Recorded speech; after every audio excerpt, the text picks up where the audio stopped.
திரையுலகின் கருப்பு வெள்ளை காலகட்டங்கள் என்பது எப்போதுமே சுவாரஸ்யங்களின் வைர கூம்பாரங்கள் நிறைந்ததே.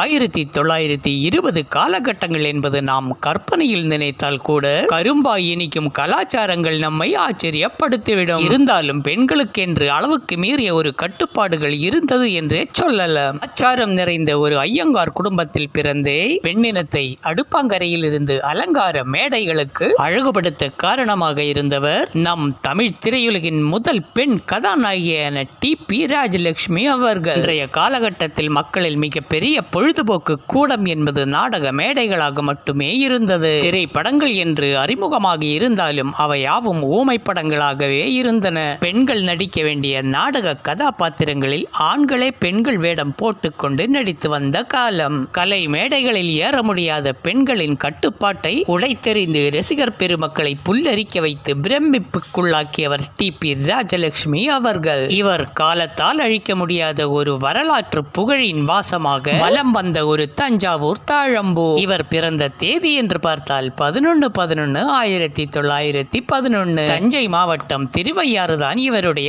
தாய்மண்ணு. பால்ய விவாகம் என்பது அந்த காலத்தில் தடுக்கப்படாத ஒரு விதிமுறையாகவே இருந்து வந்தது. அந்த கொடுமையிலிருந்து இவரும் தப்பவில்லை என்றே சொல்ல வேண்டும். அதை விட பெரிய கொடுமை என்னவென்று கேட்டால், அந்த சின்ன வயதிலும் ஒரு வரதட்சணை கொடுமை என்ற ஒன்றை அனுபவிக்க நேரிட்டு தன்னுடைய 9வது வயதிலே தாய் வீட்டுக்கு துரத்தி அடிக்கப்பட்ட இந்த பச்சிளம் இதயத்தில் ஆணி அடிக்கப்பட்ட வலியால் நடப்பது என்னவென்று தெரியாமல் கண்ணீர் கண்ணங்களின் ஈரம் காயாத ஒரு இளம் தளிராக இவருடைய பெற்றோர்களை மிகவும் மன வருத்தத்துக்குள்ளாக்கியது. இந்த காரணத்தினாலேயே இவருடைய தந்தை மனதளவில் பாதிக்கப்பட்டு உடல்நல குறைவுக்காளாகி இன்னும் வாழ வேண்டிய காலங்கள் எத்தனையோ பாக்கி வைத்துக் கொண்டு இறைவனடி சேர்ந்தார். அப்பாவின் மரணத்திற்கு பிறகு பிழைப்பு தேடி திருச்சிக்கு வந்தார்கள் தாயும் மகளும். கோவில் வாசல்களில் பாட்டு பாடிக்கொண்டு பிழைப்பு நடத்தி கொண்டிருந்த காலம். திருச்சி சாமண்ணா நாடக குழு என்பது அன்றைய காலத்தில் பிரபலமான ஒன்று. வறுமையின் காரணத்தால் தன் மகளை நாடகத்தில் நடிக்க வைத்து விடலாம் என்ற எண்ணத்தில் அந்த நாடக குழுவினரோடு அறிமுகமானார் தாயும் மகளும். பெண்கள் மேடையேற தயங்கும் அந்த காலகட்டத்தில் ஒரு பெண்ணை நடிக்க வருகிறேன் என்று கூறிய போது அந்த நாடக குழுவினருக்கு ஏற்பட்ட சந்தோஷத்திற்கு அளவில்லை என்று தான் சொல்ல வேண்டும். இப்படி முதலாக ஒரு பெண் நாடக மேடையில் ஏறிய போது ரசிகர்களின் உற்சாகத்திற்கும் ஆரவாரத்திற்கும் அளவில்லாமல் போனது. தன்னுடைய 12வது வயதில் நாடக மேடை ஏறிய அந்த குழந்தை டி.பி. ராஜலட்சுமி அவர்களின் திறமையை கண்டு வேறு பல நாடக கம்பெனிகளும் இந்த குழந்தையை தேடி வர துவங்கியது. நாடகங்கள் நடிக்க மாத சம்பளமாக 50 ரூபாய் பேசப்பட்டு நடித்துக் கொண்டு வந்தார் டி.பி. ராஜலட்சுமி அவர்கள். பவளக்கொடி என்ற நாடகத்தின் மூலம் முதலில் அறிமுகமாகி அதன் பிறகு ஆரியகான செல்லப்பா என்ற ஒரு நாடக குழுவில் மாதம் 75 ரூபாய்க்கு நடிக்க துவங்கினார். இப்படி தனக்கு சம்பளத்தை ஏற்றி கொடுக்கும் பல்வேறு நாடக கம்பெனிகளில் மாறி மாறி நடித்துக் கொண்டிருந்தார் டி.பி. ராஜலட்சுமி அவர்கள். இப்படி நாடகங்கள் பரிணாம வளர்ச்சி பெற்று இந்தியாவில் ஊமை படங்கள் தயாராகி கொண்டிருந்த காலம். 1929ஆம் ஆண்டு ஜெனரல் பிக்சர்ஸ் நிறுவனம் சார்பாக நாராயணன் என்பவர் கோவலன் கதையை ஒரு ஊமை படமாக தயாரித்து அதில் கண்ணகியாக டி.பி. ராஜலட்சுமியை நடிக்க வைத்தார். தன்னுடைய திரையுலக சகாப்தம் என்பதை இப்படித்தான் துவங்கினார் இந்த தஞ்சை தாரகை.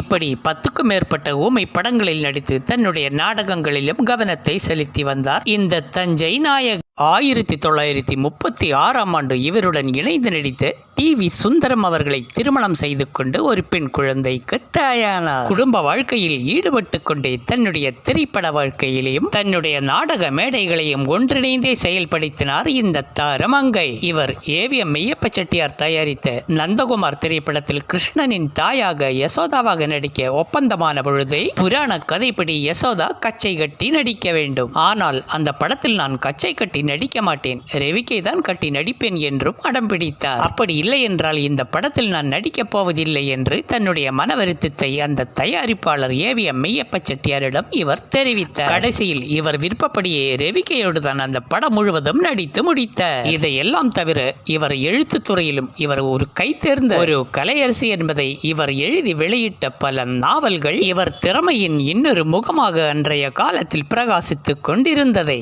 விமலா, கமலவல்லி, உறையின் வாழ், வாசந்தியா போன்ற நாவல்கள் இதில் குறிப்பிடத்தக்கவை ஆகும். இவர் ஒரு சுதந்திர தாக பறவையாக இவருடைய மேடைகளில் தேசிய உணர்வு பாடல்களை இவரே எழுதி பாடி நடித்து காட்டுவது வழக்கமாக இருந்தது. இதனால் அன்றைய ஆங்கிலேய அரசால் கைது செய்யப்பட்ட கதைகளும் உண்டு. இப்படி ஒரு முறை இலங்கை யாழ்ப்பாணத்தில் நடந்த ஹரிச்சந்திரா என்ற ஒரு நாடக மேடையை நமது தேசிய தந்தையான மகாத்மா காந்தி அவர்கள் பார்க்க வாய்ப்பு கிடைத்ததால் அவர்கள் ஒரு புலி பொம்மையை வாங்கி இவருக்கு பரிசாக அளித்தது மிகவும் குறிப்பிடத்தக்கது. இப்படி நாவல்கள், நாடகங்கள், மௌன படங்கள் என்று பலமுக திறமைகளோடு வலம் வந்து கொண்டிருந்த சமயம் வெளிநாடுகளிலிருந்து பேசும் படங்கள் பல நமது இந்தியாவில் வலம் வர துவங்கியது. இதை கவனித்துக் கொண்ட மும்பையைச் சேர்ந்த ஆர்திஷ் இரானி என்ற ஒரு பட தயாரிப்பாளர் நாமும் பேசும் படங்களை தயாரிக்கலாம் என்ற ஒரு எண்ணம் மனதில் தோன்றியதால் ஆலம் மாறா என்ற ஒரு பேசும் படத்தை தயாரித்து அதை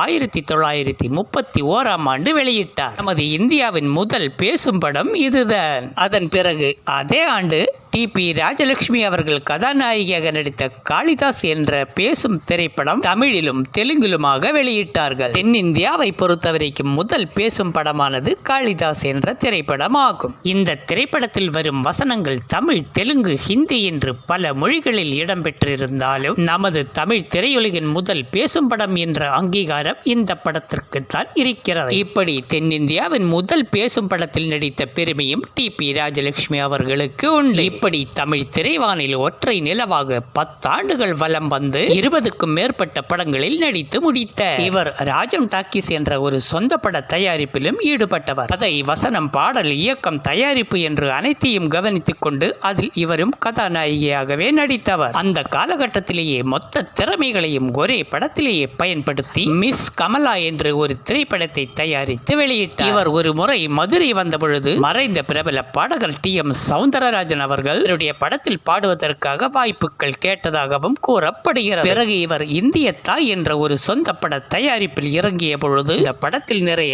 தேசிய உணர்வை பிரதிபலிக்கும் காட்சிகளும் பாடல்களும் அதிக அளவில் பயன்படுத்தி மிகப்பெரிய பொருள் செலவில் தயாரானது. அதனால் இந்த படத்தை வெளியிட அன்றைய பிரிட்டிஷ் அரசாங்கம் தடை விதித்ததால் இவர் பெரும் இழப்பை சந்திக்க வேண்டிய சூழ்நிலை உருவானது. இதனால் இவர் பெரிய மன உளைச்சலுக்கு ஆளாக்கப்பட்டாலும் இந்த இழப்பு என்பது எனது தேசிய விடுதலைக்காக, இதை எனது காணிக்கையாக நான் சமர்ப்பிக்கிறேன் என்று பெருமையுடன் தெரிவித்த போதே ரசிகர்களுக்கு இவருடன் இருந்த மதிப்பும் மரியாதையும் பல மடங்கு கூடிவிட்டது என்றே சொல்லலாம். இப்படி 1929 முதல் 1950 காலகட்டங்கள் வரை பயணித்த இவருடைய திரை பயணத்தில் இவர் கடைசியாக நடித்த படம் இதய கீதம் என்ற திரைப்படம் ஆகும். இவருக்கு 1961 தமிழக அரசால் கலைமாமணி விருது வழங்கி கௌரவிக்கப்பட்டது. பிறகு 1964 உடல்நலக் குறைவு ஏற்பட்டு மருத்துவமனையில் அனுமதிக்கப்பட்டு சிகிச்சை பலனின்றி உயிரிழந்தார். இந்திய சினிமாவின் தந்தையான தாதே சாஹிப் பால்கே அவர்களின் பெயரில் விருதுகளை வழங்குவதைப் போல் இவரது பெயரிலும் பெரிய விருதுகள் அறிவிக்கப்பட வேண்டும் என்பது இன்றளவும் ரசிகர்களின் விருப்பமாகவே இருக்கின்றது.